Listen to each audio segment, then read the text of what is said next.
Hi everyone, स्वागत करते हैं एक बार फिर से आप सभी का फिक्स टारगेट 2.0 परिवार के एक और नई क्लास में। दोस्तों, जितने भी स्टूडेंट बीए फर्स्ट सेमेस्टर का एग्जामिनेशन 2023 में देने वाले हैं और जिस भी स्टूडेंट का हिस्ट्री मेजर सब्जेक्ट में है, तो आप लोग आज के इस पूरी क्लास को ध्यान से देखिए।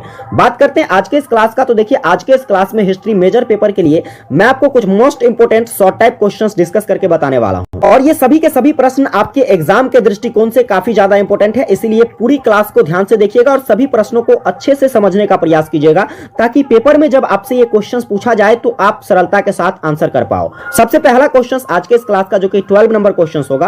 12 नंबर क्वेश्चन कहता है कि भारतीय संस्कृति में रामायण की क्या भूमिका या महत्व है। इस पर आपको क्या करना है, एक संक्षिप्त टिप्पणी करना है। ये क्वेश्चंस आपसे 5 नंबर के पूछे जाएंगे, ठीक है। चलिए हम लोग इसका आंसर समझने की कोशिश करते हैं और पेपर में हमें कैसे लिखना है इसको जानते हैं। तो सबसे पहले यहां पर क्वेश्चंस क्या कह रहा है, भारतीय संस्कृति। तो भारतीय संस्कृति के बारे में मैंने आपको पिछली क्लास में काफी डिटेल से बताया था कि भारत की संस्कृति कैसी है, भारत की संस्कृति को विश्व भर में किस रूप में देखा जाता है, क्या अपना महत्व रखती है विश्व भर में भारतीय संस्कृति, इन सभी के बारे में डिटेल से बताया था। क्लास अगर आपने नहीं देखा है तो जरूर देख लीजिएगा। आइए आज हम जानते हैं कि भारतीय संस्कृति में रामायण की क्या भूमिका रही है। तो देखिए, रामायण की अगर मैं बात करूं तो रामायण में 2 पहलू हैं। वह 2 पहलू कौन कौन सा है, तो एक है भाई साहब राम और दूसरा है रावण। और ये दोनों ही किसको उजागर करने का प्रयास करती है, तो भारतीय संस्कृति को उजागर करने का प्रयास करती है। संस्कृति कौन सी, तो आर्य संस्कृति। देखिए, आर्य संस्कृति की अगर मैं बात करूं तो राम भाई साहब जो है यह आर्य संस्कृति का प्रतिनिधित्व करता है, लेकिन रावण जो है इस आर्य संस्कृति के खिलाफ है, यानी कि यह अनार्य संस्कृति का प्रतिनिधित्व करता है। अब इन्हीं दोनों के बीच के युद्धों को क्या किया गया है, तो रामायण के अंतर्गत विवरण बनाकर प्रस्तुत कर दिया गया है और यही विवरण भारत की संस्कृति को उजागर करने का प्रयास करती है। देखिए, अगर मैं बात करूं आर्य संस्कृति की, तो आर्य संस्कृति रामायण काल में केवल और केवल उत्तर भारत में विकसित था, लेकिन जैसे ही राम क्या करते हैं, रावण पर अपना विजय प्राप्त कर लेते हैं, तो यह आर्य संस्कृति उत्तर भारत के साथ साथ दक्षिण भारत में भी विकसित होता हुआ दिखता है। अब आइए समझते हैं हम लोग कि यह जो आपकी रामायण है यह किस तरीके से संस्कृति में अपनी भूमिका निभाती है।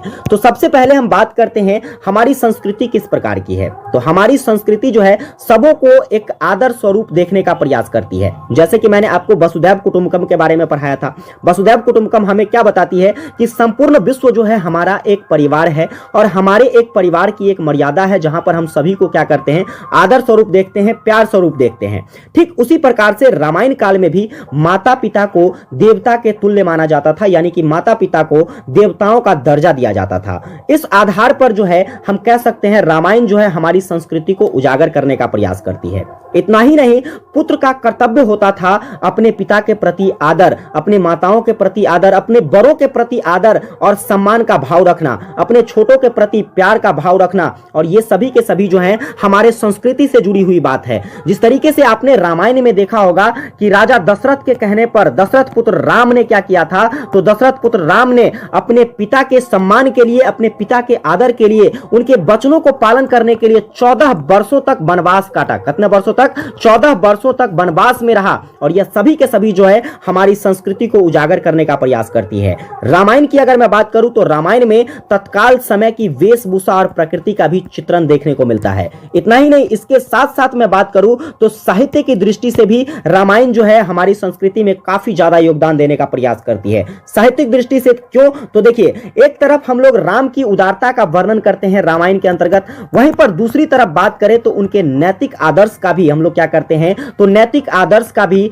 वर्णन करते हैं। तो इस तरीके से हम लोग कह सकते हैं कि यह नैतिक आदर्श और इसके बाद जो है उनकी उदारता किसको प्रस्तुत करती है, तो यह साहित्य को प्रस्तुत करती है। इसलिए साहित्यिक दृष्टिकोण से भी रामायण हमारी संस्कृति में काफी अहम भूमिका निभाती है। तो इस तरीके से आप लोगों को आंसर राइटिंग करनी है।